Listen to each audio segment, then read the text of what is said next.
Hey, welcome back to Sprague River Homestead. So today I got a little something kind of different a little bit. So Nikki and I always struggle with kind of what content to produce. Obviously, she's got a rabbit thing that does pretty well. And a lot of the other times, I won't say struggle, but we just think real homesteading isn't very glamorous. So we really don't know a lot of what content to put out other than we can teach you how to do things. But day-to-day living really isn't very glamorous. And so I thought about this, I think it was yesterday, it kind of dawned on me. We need to give you guys an update on what things are going on around here, because we really haven't given you any updates, even though we're constantly busy, but we just don't hit the record button. So I thought about doing this. Nikki's not here today. She's attending a funeral important. Her grandma passed this past weekend, so she and her parents went up there for the day. I'm kind of here running everything myself. So while I'm out doing chores today, I figured I'd just kind of walk you through, because I have to kind of touch on everything anyway, to give you an update on what's going on around here, so you guys, if you have any questions or anything else, and to really show you real homesteading it's not very glamorous. It's just living. So let's take a walk.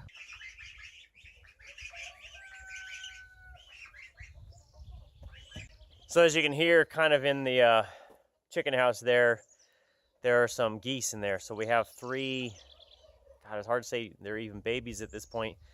They're like 18 inches tall. So they were just outgrowing the brooders at a rapid pace because they grow so fast. So got three geese in there doing their thing.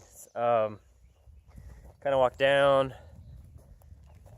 Chickens are still doing great. Thankfully, we are overrun with baby chicks. And turkeys have been kind of tough this year. You know, we have standing orders for some of the blues, some of the chocolates and that. And boy, we just can't grow enough of them. It's been a little different for us. Normally, we are absolutely overrun with turkeys every year. And we typically take a lot of them in the winter. And we give, we butcher process, give them some away to our neighbors and family and that. This year, I don't know what we're going to do. It's been a tougher year than we expected. I won't say it's been a bad year, but it's been tougher. And that's part of homesteading, sometimes you have more than enough, sometimes you can't do enough. So on the rabbit front, I've got all the fans going now. It's supposed to be like 85 today, so just get some fans going in there, keep everybody nice and cool. So Nikki's finished up her show season for this year. She normally ends it about mid-June. There's a show 2 weeks ago, I think, that she finished that up. So she will be done until, I think, mid-September, early September, something like that. That just gets us through the hottest part of the year, and then, she'll pick it up in September, and I think go through, I want to say Thanksgiving, maybe? I can't remember. She's doing a little heavier this fall than normal, but and that's just because she's got Triantas now, Americans, and, of course, her Harlequins, and then conventions in Reno next year, so she's really trying to kind of build up a little bit to that. All right, so some of you guys have asked about part 2 of the cattle panel greenhouse we did, and really we haven't gotten that far on it. So Nikki's got the insulation on the ends. She's got the doorway framed, if I get out of the way, so you can see it in there. And then the sweet potatoes are planted, so they were growing out of control, really, in the house. We thought the freezes were over a couple weeks ago. She came out and planted them, and of course, I don't know, like days later, it hit like 27 degrees. So about half the sweet potatoes have died, which is an unfortunate part of homesteading. Sometimes Mother Nature says, I wasn't done, y'all planted early. So the greenhouse we're still working on. We're obviously growing in it now without the cover on it. So got to get these watered today. The other greenhouse is doing well. She's got some hazelnut trees and some other stuff in there I need to water, and then I'll take you through the major garden probably towards the end. I'm going to go out and get the other animals together. All right, so why I was thinking about kind of showing how non-glamorous, unglamorous homesteading really is on the reality is that We've been doing a little bit of barn work. Nikki's getting some of her stalls put in. These are birthing pens, and I think she's maybe doing milk. I really don't know. I think they're birthing pens, but you can kind of see the division here. So we did this yesterday. If I spin around here, so she's got the roofing, or the she's got all of the top pieces in there. So that is all paneled in now. Keeps a little bit of the heat out, keeps a little sun out, and obviously keeps wind and rain out, which is fantastic. Now, the really unglamorous part is that I've been cleaning the barn.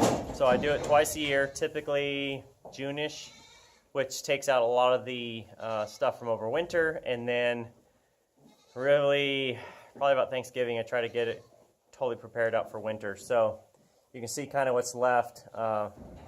That right there where she's walking out, now all that stuff is cleaned out, so I've just got this little nook here to do with the one feeder obviously pushed to the side so I can scoop that out. About 2 hours a day of scooping poop is about all I can do, and if you guys know me, you know I have a saying for it, and in homesteading there is poop and there's blood. Just don't try to make it yours. So last few days for me has been a whole lot of poop, because that's not dirt. Don't be fooled that that's dirt. It's not. Now, thankfully for us, kidding season is over. Got done about 2 weeks ago, I think. And we ended up with 12 babies this year that have made it. And I think we had 3 sets of twins, no triples, no quads, nothing more. And then I think 6 real big babies. So this is just a few of the crew that are with us. You've got Jude, the black one down there. He is really a very, very strong Nubian. He's probably the biggest one. And then you've got a mixture of all these knuckleheads back here. So had one new mom that didn't really kind of understand that she was a mom, and she had to nurse, so we had to help her for 5 days kind of get that down. But she eventually got it, and we'll keep some of these, and the rest will be up for sale. So got a couple with some names in that will probably be keepers, whether they're going to be wethers or not, and maybe replacing moms that leave the farm this year.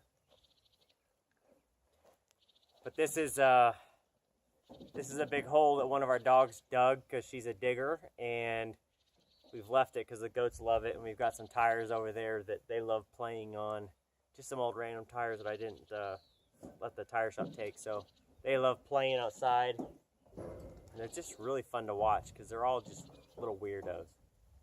So with the lady goats taken care of, another thing we've worked on is getting some run-out pens. And these are just I'll say temporary, but they're probably going to be a little bit permanent for a little bit. And this is just for the boys. So you've got 5 boys over here, all intact males. One is Wilbur. You can see the little guy right here. And he is 100% Nigerian dwarf. The one with him is Miles, the bigger one. He is a kinder that we're going to start getting into. So these guys are, I spin this around, these guys love eating a sagebrush, so they are cleaning this out. And then you can see behind, it's probably not easy to see, but one of our dogs, he's always been kind of in like this 400 square foot, like a 20 by 20 pen. And we took cattle panels and basically gave him a run out all the way out to the fence. So he can go all the way out to that fence line now. He probably has like a 1/4 acre, and he loves it. He just, every day, just gets out and runs and runs and runs. He's got his own little path, like his own little cardio routine. But he loves it, has a great time with it, and we're going to leave it like that until we get permanent fences in.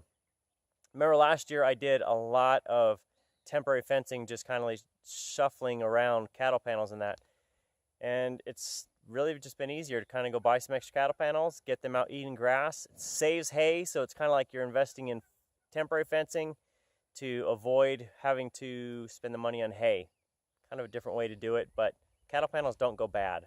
Hay, it will. So spend your money where you can and make it work, because sometimes it's not all about doing everything 100% the right way the first time. Sometimes you got to step up and creep on it. Okay, so the last thing to kind of show you has been the garden. So Nikki has spent a lot of time on the garden, as usual. We do every year.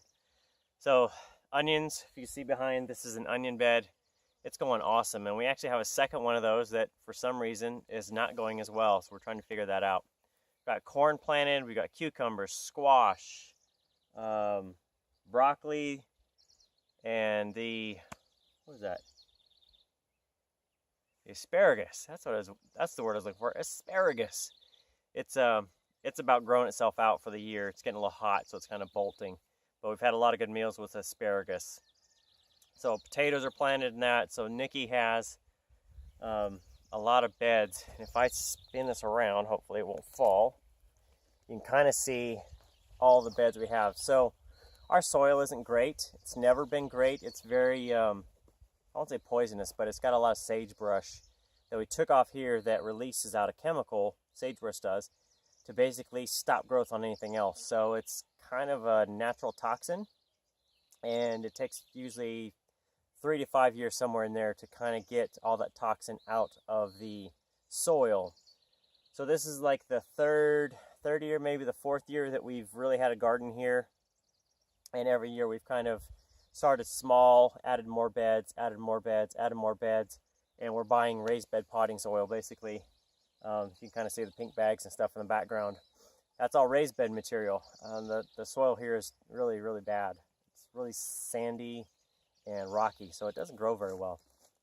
So this has been a progression for us year after year of growing, adding more beds. We've finally got corn coming up over here, which is fantastic. I like corn, and we've never really had a good stuff, and got some peas and things. So a lot of days it's not glamorous out here. That's why we don't film a lot of times, is you guys don't want to watch me scoop and poop.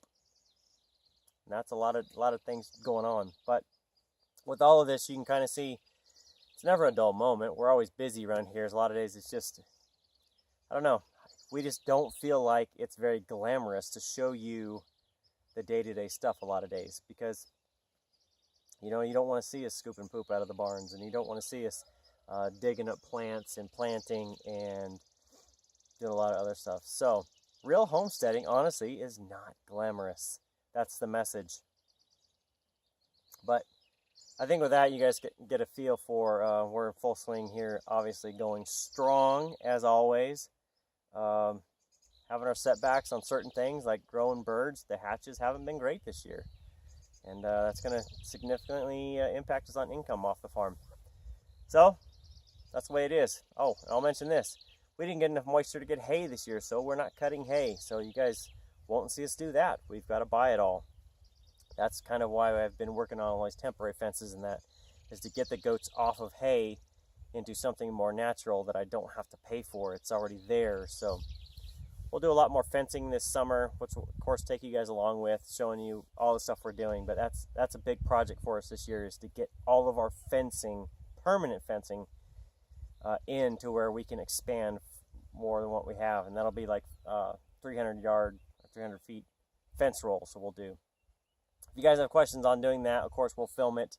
If you guys have questions or comments on anything else, leave them below. You guys know we're always trying to give back to you through information, and just kind of sharing the journey, and maybe something resonates with you that we've done that makes sense for you to do yourself. So now the greenhouse is coming. We're still working on that. Fencing, I think that's about it. And we're also kind of talking about doing a challenge of ourselves. We talked about doing a 30-day challenge. Not sure if we're going to undertake it. It's going to be quite the thing. But the challenge of it is that we cannot eat or drink off of this property, off our homestead, for 30 days. Meaning if you go to town, you can't go buy a drink. You can't go eat Taco Bell, anything else. It has to come off this property. So it's got to be either canned, frozen, or fresh. And that's just to prove to ourselves kind of we can do it. If you guys want to see that, you know, we might do it. Maybe we'll try it with a 7-day run to see how it goes. But that's always a challenge, really, to prove to yourself that you really can do this. And even small steps, doing a 7-day run versus 30. Anyway, that is it for Sprague River Homestead. Subscribe if you haven't. Leave us comments. Leave us suggestions. Any questions. And I got poop to scoop. So we'll see you next time. And next video will probably have Nikki in it. But today it's just me. Adios, muchachos.